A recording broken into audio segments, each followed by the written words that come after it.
दोस्तों नमस्कार। किसे पता था एक बैठक रात में होगी, एक दूसरी बैठक दिन में होगी, एक बैठक राज्य की राजधानी में होगी, दूसरी बैठक जिले दर जिले होती चली जाएगी और एक बैठक नेता की होगी, दूसरी बैठक कार्यकर्ताओं की होगी। क्या वाकई ऐसा किसी पार्टी के भीतर कभी हुआ है या बीजेपी के भीतर कभी ऐसा हुआ है? लेकिन पहली बार है। 2024 से पहले की परिस्थिति बीजेपी को अंदर से कितना डिगा रही है, इसमें एक के बाद एक पत्ते बीजेपी के नेता लगातार फेंक रहे हैं और वो नहीं चाहते हैं कि कोई भी बगावत किसी भी स्तर पर नजर आनी चाहिए और वो चाहते हैं कि राज्यों के चुनाव के बाद लोकसभा चुनाव तक एक ही लकीर खींची हुई रहनी चाहिए और वो लकीर कोई दूसरा नहीं, दिल्ली खींचेगी। और दिल्ली के पास एक ही चेहरा है, उसी एक चेहरे की पहचान बीजेपी के तौर पर है। किसी दूसरे चेहरे की कोई जरूरत नहीं है। वो सारे कद्दावर नेता जो अपने चेहरों के आसरे अभी तक राजनीति को साधते चले आए, अब वो हाशिए पर जा चुके हैं। जो नहीं गए हैं उन्हें हाशिए पर ढकेल दिया जाएगा। जी, ये नई बीजेपी है जिसमें राज्यों के चुनाव से लेकर लोकसभा के चुनाव तक एक ही राजनीतिक प्रयोग करने की दिशा में दिल्ली की सत्ता बढ़ चुकी है। उसके पास एक चेहरा है और उसे इस बात का एहसास है कि इस चेहरे की हार का मतलब बीजेपी का खत्म होना है।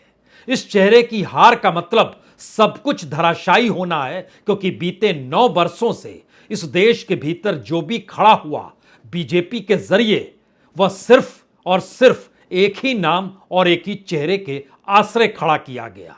तो अब उस चेहरे को ढहने नहीं देना है और उसका पहला राजनीतिक प्रयोग विधानसभा चुनाव में खुलकर करना है और यह बताकर करना है कि इन राज्यों के भीतर की परिस्थिति चाहे नाजुक क्यों ना हो, कहीं पर कांग्रेस की सरकार होगी, कहीं पर बीजेपी की सरकार है, लेकिन इन दोनों जगहों की परिस्थितियों में भी चेहरा एक ही रहेगा और वह चेहरा नरेंद्र मोदी का रहेगा।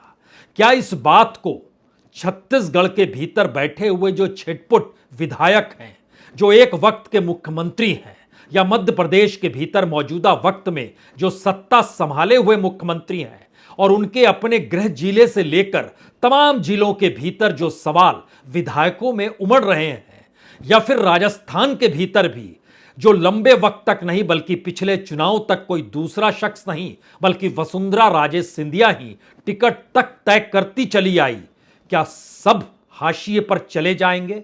और अगर हाशिए पर चले जाएंगे तो क्या सभी खामोश रहेंगे? हमारी टीम ने लगातार इन तीनों राज्यों के अलग अलग जिलों के अलग अलग लोगों से भी बातचीत की और वहां पर जो रिपोर्टर हैं, जो नब्ज को पकड़ना समझते हैं, उनसे भी संवाद किया। लेकिन उसके आगे एक कदम हम लोग और बढ़े। हमने सोचा क्यों नहीं जरा विधायकों से भी कुछ बातचीत या उनके लोगों से भी कुछ पूछताछ उन लोगों के जरिए हो जिससे इसका एहसास हो सके कि दरअसल चल क्या रहा है। और इस दौर में इन 3 राज्यों के भीतर कम से कम 90 विधायक ऐसे हैं जिनके भीतर यह सवाल है कि अगर टिकट नहीं मिला, चुनाव मैदान से गायब कर दिए गए, और गायब इस स्थिति में कर रहे हैं कि हम तो सांसदों और मंत्रियों को लड़ा रहे हैं, तो आपकी कौन सी हैसियत? तो फिर जिले दर जिले या कॉन्स्टिट्यूंसी दर कॉन्स्टिट्यूंसी नई तरीके की बीजेपी के भीतर से सवाल उठने शुरू हो जाएंगे। और इसे दबाने का काम कौन करेगा? क्या यह काम आरएसएस संभालने को तैयार है? इन तीनों राज्यों में आरएसएस की पहुंच और पकड़ है, लेकिन इन तीनों राज्यों के भीतर जो बीजेपी के कार्यकर्ता हैं और जो दिल्ली में बैठी हुई सत्ता है, उनसे लेकर कहीं ना कहीं एक टकराव भी है। राजनीतिक तौर पर स्वयंसेवक कार्यकर्ता बनने को तैयार नहीं और राजनीतिक तौर पर बीजेपी के कार्यकर्ता या विधायकों को शांत कराने को भी वो तैयार नहीं। जो अलग अलग जिले खास तौर से नजर आ रहे हैं, अगर आप सिलसिलेवार तरीके से एक नई परिस्थिति को बीजेपी के भीतर ही समझने की कोशिश कीजिए तो छत्तीसगढ़ के भीतर, और ध्यान दीजिए तीनों राज्यों के भीतर जो एक वक्त मुख्यमंत्री थे उनके गृह जिले तक के भीतर बैठकों का दौर इस बात को बतला रहा है कि कब तक इस तरीके की राजनीति के सामने नतमस्तक रहेंगे। यह सवाल बीजेपी के भीतर क्या पहली बार है, और इस चुनाव में क्या सभी विरोध या बगावत के सुर के तौर पर नजर आएंगे? और अगर नहीं नजर आएंगे और राज्य हाथ से निकल जाता है, यानी बीजेपी जीत नहीं पाती है, तो क्या होगा 2024 को लेकर? यह सवाल दिल्ली के सामने भी है कि अगर इन राज्यों के भीतर अभी से हमने अपने हाथों में लगाम नहीं थामी तो फिर क्या होगा 2024 को लेकर? क्योंकि एक राज्य ऐसा भी है जिसके मुख्यमंत्री ने दिल्ली को पाठ पढ़ाया कि हम हैं तभी आपको जीत मिलती है, हम ही चेहरा हैं, हम ही संगठन है और हमारी ही राजनीति है। और वह राज्य उत्तर प्रदेश है। उसके मुखिया योगी आदित्यनाथ हैं, जो दिल्ली से टकराने को तैयार, दिल्ली से भेजे गए हर उस शख्स से टकराने को तैयार जो उनकी राजनीति के पर को काटना चाहता हो। तो क्या ऐसे राज्यों के बाद बाकी राज्यों से भी यह स्वर उठ सकते हैं, या बाकी राज्यों के भीतर यह फुसफुसाहट हो सकती है? हम तमाम सिलसिले को चलना शुरू करें उससे पहले 3 बातों पर ध्यान रखिएगा। पहली बात, इस देश के भीतर में जिस चेहरे के आसरे बीजेपी को अब मान्यता देने का लगातार प्रयास हो रहा है कि बाकी कोई चेहरा नहीं, वह चेहरा अगर प्रधानमंत्री मोदी का है, तो उस प्रधानमंत्री मोदी की आर्थिक परिस्थितियों ने गांव-गांव के भीतर बड़े सवाल कुछ इस तरीके से क्यों खड़े कर दिए कि वहां के एमएलए और सांसद भी अपनी कॉन्स्टिट्यूएंसी में जाकर उन सवालों का जवाब दे पाने की स्थिति में इस दौर में नहीं आ पा रहे हैं। यह पहली सिचुएशन है। दूसरी सिचुएशन, चुनाव के साथ ही एक ही राज्य है मध्य प्रदेश, जहां पर सबसे बड़ी तादाद में इस दौर में ऐलान बार बार किया गया कि हम आपको यह भी देंगे वह भी देंगे। उसमें लाडली बहना योजना भी है, उसमें अलग अलग तरीके से स्कूटी भी है, लैपटॉप भी है। हम सब बातों का जिक्र करें, लेकिन उसके भीतर का सच यह है कि अपने ही राज्य में 2 दशकों तक सत्ता संभालते हुए, राजनीति करते हुए खुद को हाशिए पर अगर दिल्ली की सत्ता ला रही है, तो सीहोर में क्या हो रहा है, छत्तीसगढ़ के राजनांदगांव में क्या हो रहा है, राजस्थान के बांसवाड़ा में क्या हो रहा है। दिन के भीतर में बैठकें बड़े नेताओं की, और फिर उसके बाद बैठकों का सिलसिला हर कॉन्स्टिट्यूएंसी वाइज, या फिर मुख्यमंत्री और मुख्यमंत्री रहे हुए जो नेता अपने आप को मानते हैं, उनके सहयोगी और साथी खड़े विधायक या गैर विधायक, सभी का जमावड़ा। लेकिन इन सब के बावजूद भी छत्तीसगढ़ के भीतर बिलासपुर का इलाका है, महासमुंद का इलाका है, धमतरी का इलाका है, दुर्ग का इलाका है और राजनांदगांव का इलाका है। यहां के जो विधायक हैं या विधायक नहीं हैं, उनके भीतर भी अब यह सवाल अगर खड़ा होने लगा कि अगर यहां के वोट को समेट पाने की स्थिति में हमारे अपने लोग या हम खुद टिकट पाने के हकदार नहीं हैं, तो क्या 2024 में इसका बदला लिया जाएगा या इसे परखेंगे? ऐसी सोच हो सकती है क्या?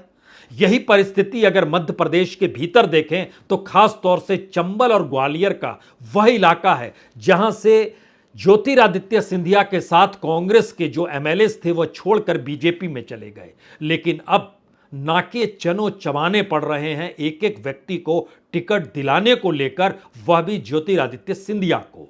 तो चंबल के भीतर की 13 सीट में तो 2 ही विधायक थे बीजेपी के, ग्वालियर के भीतर 21 में से सिर्फ 5 ही सीटें आई थी बीजेपी को, और उसके बाद जबलपुर एक बड़ा इलाका है, यहां पर भी सवाल है।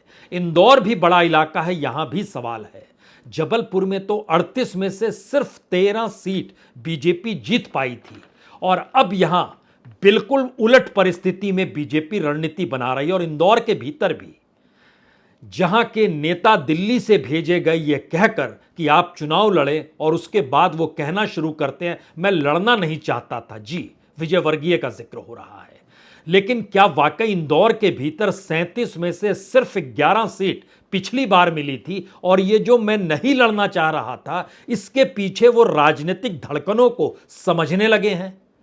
जिन नेताओं की राजनीतिक जमीन नहीं या राजनीतिक जमीन गंवा चुके हैं और दिल्ली में वह सत्ता सुख पा रहे हैं, वह भी बैकडोर यानी राज्यसभा के जरिए या फिर अन्य माध्यमों से, वह कैसे कुछ कहेंगे, लेकिन दूसरी तरफ जो राजनीतिक धड़कनें इन राज्यों में सुनाई दे रही है, वहां पर उन विधायकों के सामने संकट है या जो टिकट चाहते थे और लंबे वक्त से लगातार काम कर रहे थे उनके सामने संकट है। यह स्थिति राजस्थान के भीतर सिर्फ बांसवाड़ा भर नहीं है।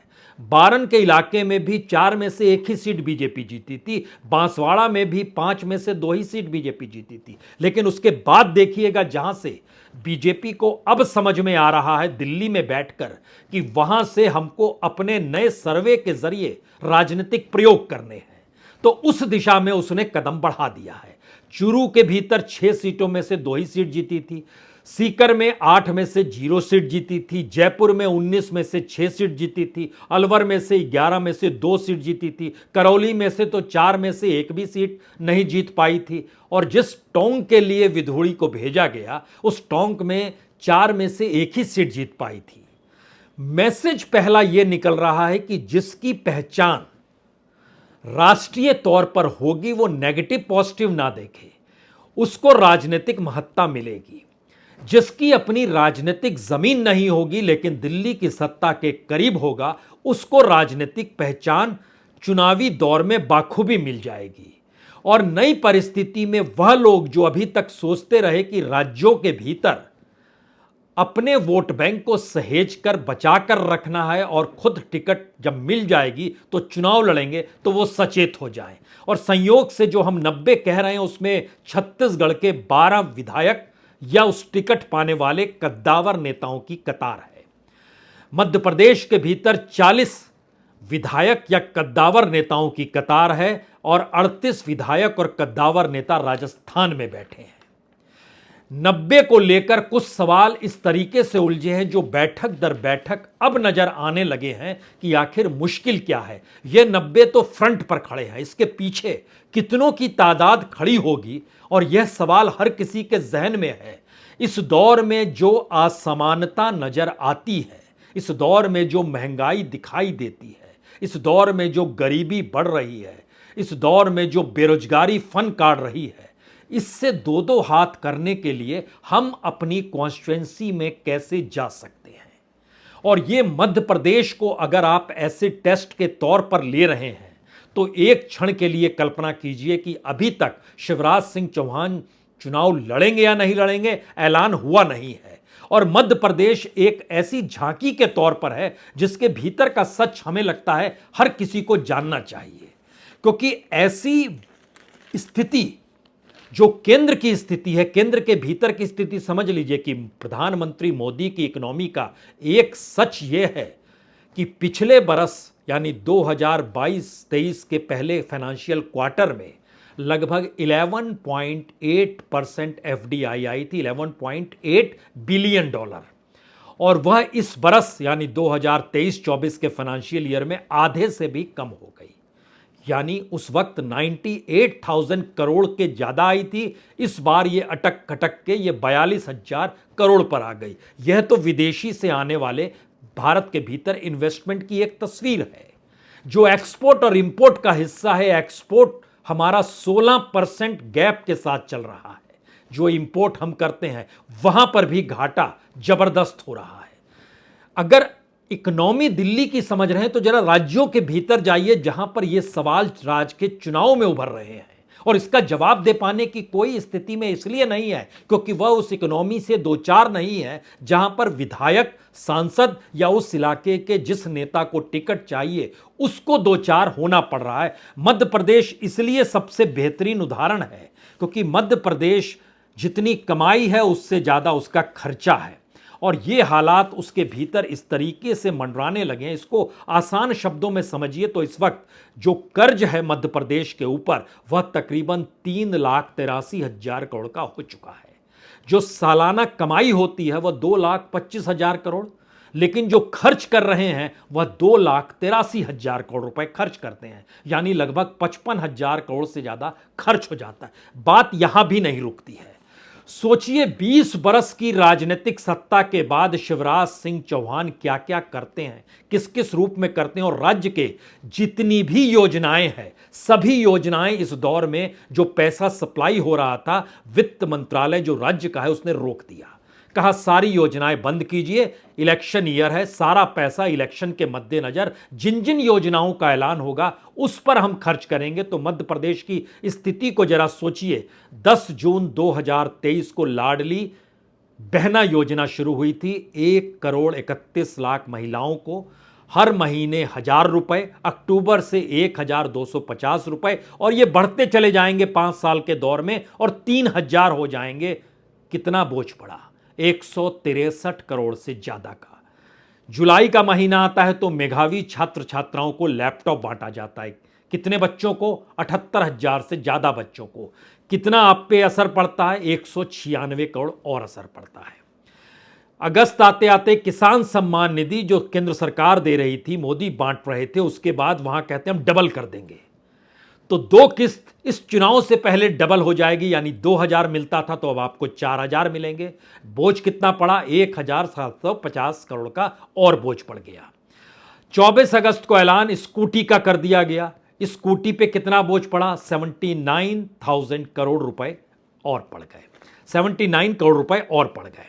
लाडली बहना में 5 साल का खर्चा तकरीबन 1 लाख करोड़ का है। लेकिन सवाल यहां नहीं है, जो रोजगार पाए हुए हैं उनको भी देना है, सरकारी कर्मचारियों को देना है। तो रोजगार सहायक जो 23,000 रोजगार सहायक हैं उनका वेतन दुगना कर दिया गया, 9,000 से 18,000 किया गया। 248 करोड़ का बोझ पड़ गया। जुलाई में कर्मचारियों का डीए 4% बढ़ा दिया गया, 38% से 42% किया गया। 265 करोड़ का बोझ फिर पड़ गया। पंचायत सचिवों को 7वां वेतनमान दे दिया गया अगस्त के महीने में। 21,110 पंचायत सचिव हैं और उनको जो 34,000 रुपए दिए जाते थे वो बढ़कर 41,000 होगा, यानी 181 करोड़ का बोझ और पड़ गया। सितंबर में अतिथि शिक्षक का मानदेय दुगना कर दिया गया और अतिथि शिक्षक मध्य प्रदेश में कितने हैं? 67,910। बोझ कितना पड़ा? 575 करोड़ रुपए का अतिरिक्त बोझ पड़ गया। सितंबर के महीने आते आते कॉलेज में जो अतिथि विद्वान आते थे उनको जो 20,000 रुपए दिए जाते थे, 30,000 रुपए दिए जाते थे, उसमें 20,000 रुपए और बढ़ा दिए गए, 50,000 रुपए कर दिए गए और तकरीबन 4,500-5,000 अतिथि विद्वान आते हैं, उस पर 180 करोड़ और बच गया। आंगनबाड़ी कार्यकर्ताओं का भी 10,000 से बढ़ाकर 13,000 कर दिया गया, 648 करोड़ और बढ़ गया। जितनी कमाई है उससे ज्यादा लुटाने की परिस्थिति है। यानी दिल्ली से चलकर दिल्ली की तमाम लाभार्थी कल्याणकारी योजनाओं का असर धीरे धीरे धीरे धीरे नीचे तक पहुंचते पहुंचते यह हो गया कि राज्य दर राज्य, ऐसा नहीं है कि गहलोत नहीं बांट रहे हैं, ऐसा भी नहीं है कि बघेल नहीं बांट रहे हैं, दोनों उसी रास्ते पर चल पड़े। और ऐसा भी नहीं है कि मध्य प्रदेश के भीतर कांग्रेस ने खामोशी बरत ली, बिल्कुल नहीं, वह भी सत्ता में आएगी तो पैसे का जिक्र कर रही है। लेकिन सवाल पहली बार यह था कि दिल्ली की सत्ता को यह महसूस होने लगा कि बीजेपी हमारे भरोसे चलेगी और बीजेपी के हम ही नायक हैं और हम ही सब कुछ हैं। तो इस दौर में जिसने जो भी राजनीति राज्यों के भीतर साधनी चाहिए, सभी को हाशिए पर चेहरे के साथ, राजनीति के साथ ढकेलने की प्रक्रिया शुरू हुई। सवाल इन 3 राज्यों के बाद अगला सवाल यह था कि 2024 के भीतर जो 3 राज्यों में चुनाव, लोकसभा चुनाव के बाद तुरंत होते हैं, उसमें भी ध्यान दीजिए तो महाराष्ट्र के भीतर भी बीजेपी के नेताओं में सवाल है। हरियाणा के भीतर भी बीजेपी और खट्टर के बीच में कहीं 36 का आंकड़ा है। खट्टर पसंद नहीं, बीजेपी पसंद है, यह बात कार्यकर्ता खुले तौर पर कहते हैं। लोग ऐसा सोचते हैं कि खट्टर को हटा दीजिए तो बीजेपी चल पड़ेगी, अगली बार भी चल पड़ेगी, लेकिन हटाए कौन? केंद्र अपने तौर पर, और यही स्थिति झारखंड को लेकर भी है। जब इस पूरी लकीर को आप समझेंगे तो 3 बातों पे गौर कीजिएगा।